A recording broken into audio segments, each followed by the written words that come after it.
ล่าสุดเจ้าของคอมเมนต์ที่ว่าเหตุให้โซเชียลของเราและไทยเดือดเป็นไฟและก็ถึงวิพากษ์วิจารณ์อย่างหนักหน่วงได้ยอมออกมาขอโทษสังคมไปเทียบห้อยแล้วยอมรับว่าหูเฒ่าบ่ถึงการ Time to share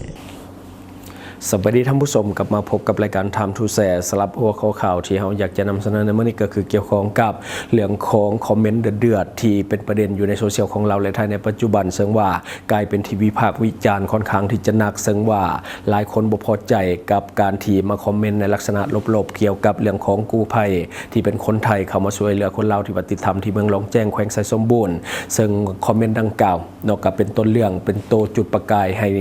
สังคมมีการถกเถียงและก็วิพากษ์วิจารณ์อย่างหนักแต่เวลาสุดได้ออกมาขอโทษเป็นที่เรียบร้อยยอมรับว่าหูเฒ่าบ่ถึงการเดี๋ยวไปเบิ่งคลิปน้ำกันสบายดีข้าพเจ้าสมใจวิไลวงศ์ห้องในบ้านได้มาขอโทษต่อเหตุการณ์ที่เกิดขึ้นที่ข้าพเจ้าได้คอมเมนต์แนวเสียหายลงไปใน 2-3 วันก่อนนั้นเนาะมาวันนี้ข้าพเจ้าได้มาขอโทษต่อหน่วยงานกู้ภัยหรือว่าหน่วยงานที่มาช่วยเหลือในเมืองหนองแจ้งแขวงไสสมบูรณ์นั้นข้าพเจ้าในนามผู้ที่คอมเมนต์ลงไปได้มาขอโทษอย่างโดยความจริงใจโดยความรู้เท่าบ่ถึงการความรู้ก็ยังต่ำข้าพเจ้าขอโทษต่อเหตุการณ์ที่เกิดขึ้นจะขอนำเอาบทเรียนที่พ่อแม่ประชาชนและหน่วยงานเกี่ยวข้องนั้นตำหนิติชมมาเพื่อปรับปรุงเปลี่ยนแปลงและแก้ไขจะบอกคอมเมนต์ในทางที่เสียหายต่อหน่วยงานดังกล่าวอีกและจะขอสนับสนุนต่อหน่วยงานกู้ภัยของต่างประเทศที่เข้ามาช่วยเหลือผู้ประสบภัยอย่างจริงใจผู้ฆ่าในน้ำนอกผู้ที่คอมเมนต์ไปนั้นในวันนี้ผู้ฆ่าได้มาขอโทษต่อเหตุการณ์ที่เกิดขึ้นมีความเสียใจต่อเหตุการณ์ที่เกิดขึ้นและจะขอนำเอาบทเรียนไปตัวที่มันเสียหายนี้หรือว่าอันใดที่บ่ดีข้าพเจ้าขอเอาไปปรับปรุงเปลี่ยนแปลงและแก้ไขให้มันดีขึ้นกว่าเก่าขอขอบใจและที่ผ่านไปก็คือคลิปที่กำลังเป็นกระแสวิพากษ์วิจารณ์หนักกว่าเดิมโดยซึ่งว่าตอนนี้กำลังถูกแชร์หลายที่สุดในโซเชียลของเราแล้วก็มีคนไทยบางกลุ่มเข้ามาแสดงความคิดความเห็นด้วยกับเป็นการออกมาขอโทษโดยใช้ Facebook ที่เป็นต้นเรื่องแหละที่ว่าใส่คอมเมนต์จนกลายเป็นประเด็นก็ใส่ Facebook เดิมในการออกมาขอโทษก็คือเป็นทั้งในบ้านโบนาจะมาพาดยอดคอมเมนต์อันเดียวเนาะก็คือเสียหายกันหมดการเป็นผู้ใหญ่การเป็นผู้นำการควบคุมอารมณ์นี่เป็นสิ่งจำเป็นและก็เป็นสิ่งสำคัญเพราะว่าถ้าเขาขาดสิ่งเหล่านี้เนาะมันจะเฮ็ดให้เราในขาดวุฒิภาวะและก็ขาดสติในการแสดงออกจนส่งผลกระทบกับตนเองและก็ครอบครัวคือการแสดงออกในสื่อสาธารณะควรเพิ่มความระมัดระวังให้หลายกว่านี้เชื่อว่าเราก็คงได้รับผลกระทบและก็ได้รับแรงกดดันหลายสมควรแล้วจึงยอมออกมาขอโทษดังกล่าวการถูกโจมตีจากสังคมภัยที่ว่าบ่เคยโดนบ่มีทางเข้าใจอย่างแน่นอนมันกระทบไปหมดทุกอย่างกระทบหน้าที่การงานและก็กระทบการใช้ชีวิตกระทบคนในครอบครัวและญาติพี่น้องก็พลอยเดือดร้อนไปนำกันด้วยอยากให้ผู้ใหญ่หรือว่าคนรุ่นเก่าๆหลายคนเบิ่งกรณีนี้เป็นกรณีตัวอย่างไว้เป็นบทเรียนสำหรับการแสดงออกผ่านสื่อสังคมออนไลน์ที่ว่าเป็นสื่อสาธารณะตัวอย่างคือพวก Facebook TikTok แล้วก็ YouTube เนาะบางทีเฮามีอคติต่อสิ่งใดสิ่งหนึ่งควรข่มอารมณ์แล้วก็เก็บมันไว้ในใจเป็นสิ่งที่ดีที่สุดบ่ต้องแสดงออกมาถึงแม้ว่าเฮาจะบ่แม่นคนดังหรือว่าคนที่สังคมให้ความสนใจอยู่แล้วถ้าว่ามันเกิดความผิดพลาดแล้วเนาะท่านจะดังชั่วข้ามคืนอย่างที่เป็นอยู่แล้วก็กระแสมันก็จะตีกลับอย่างหุนแรงท่านจะบ่สามารถใช้ชีวิตได้แบบปกติอีกต่อไปสถานการณ์อ้อมข้างจะถูกกดดันและก็มีผลกระทบต่อกับหน้าที่การงานรวมทั้งเรื่องของแห่งกดดันจากสังคมคนอ้อมข้างยิ่งเป็นพนักงานหรือว่าข้าราชการยิ่งต้องมีสติระมัดระวังการที่ทานบอกว่าหูเฒ่าบ่ถึงการมันก็มีคนจำนวนหลายที่ว่าเขาบ่เชื่อคำนี้เพราะว่าทานเป็นห้องในบ้านเป็นผู้ใหญ่ระดับผู้นำชุมชนจะได้ก็ตามเรื่องที่ว่ามันผ่านไปแล้วก็คือประสบการณ์เนาะเฮาเองก็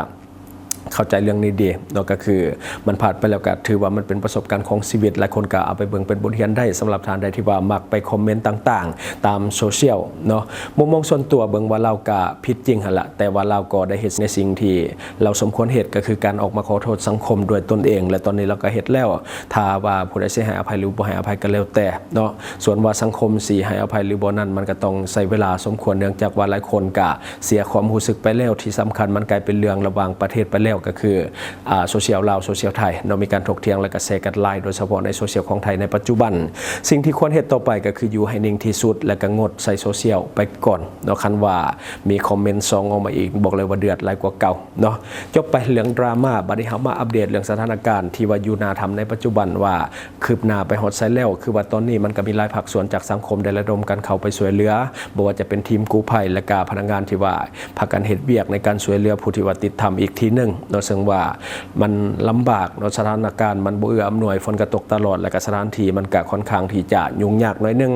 ที่เห็นตอนนี้ก็คือมีเน็ตไอดอลชาวลาวก็คือเจนอมเนาะซึ่งว่าหลายคนน่าจะได้เห็นและก็ได้ฮู้นํกันโดยเฉพาะวัยรุ่นเป็นคนดังคนแรกๆที่ว่าได้ขนเครื่องและก็สิ่งของไปช่วยกู้ภัยและก็ชาวบ้านที่เฮ็ดเวียกอยู่นาถ้ำเดี๋ยวเราจะให้ท่านผู้ชมไปเบิ่งคลิปนํกัน อัน10 ล้าน อัน10 ล้านแล้วแบบแบ่งย่อ7กลพอดีเดกลละ400,000ล้าน400,000แม่นล้าน400,000ปลายท้องเรืออันน่ะ200,000กีบอย่ากี้แม่นเฮามาได้มาเกี่ยมเอา ขอบใจหลายๆเด้อ แม่น ตอนนี้มื้อหน้าก็ให้สุขภาพแข็งแรงขาหลายคาย ขอบพระเยี่ยมตัวนี้นะบ่แม่นเงินเจนอมเด้อตัวนี้เป็นเงินของเอ้ยอ้ำกับไอ้ทอมมาให้แม่นก็เลยตั้งหน้าให้เจนอมมาให้ เพราะว่าเรามาบ่ได้ทางมันบ่ดีขอบใจเด้อ ขาหลายคายมันเจริญเรื่อย ขอบใจเด้อ ๆหลายมันลำด้วยเบิ่งแย่งพ่อแม่พี่น้องประชาชนขอบใจหลาย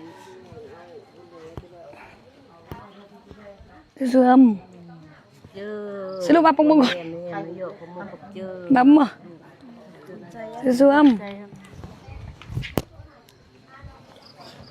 และที่ผ่านไปก็คือสภาพโดยรวมเนาะยังบ่มีความคืบหน้าทางด้านในของถ้ำเพราะว่าตอนนี้เพิ่นออกมาด้านนอก และก็มีการวางแผนเนาะเพราะว่า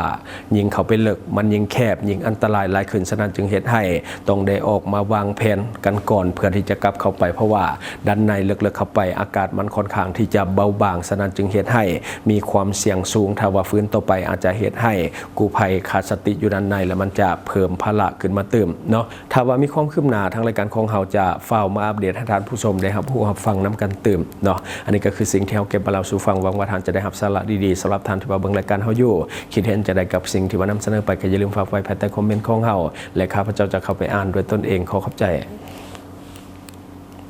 ช่องทางที่คุณสามารถรับชมข่าวสารจาก Time to Share Studio Fanpage Time to Share Laos YouTube Time to Share TikTok Time to Share Laos Facebook สิงห์ดาราสายลินอยู่เมืองลาวใช้แต่เงินกีบลาวและส่งเสริมผลิตภัณฑ์ภายในเพื่อลดพรการนำเข้าสินค้าและแก้ปัญหาเงินตา Subscribe for more video.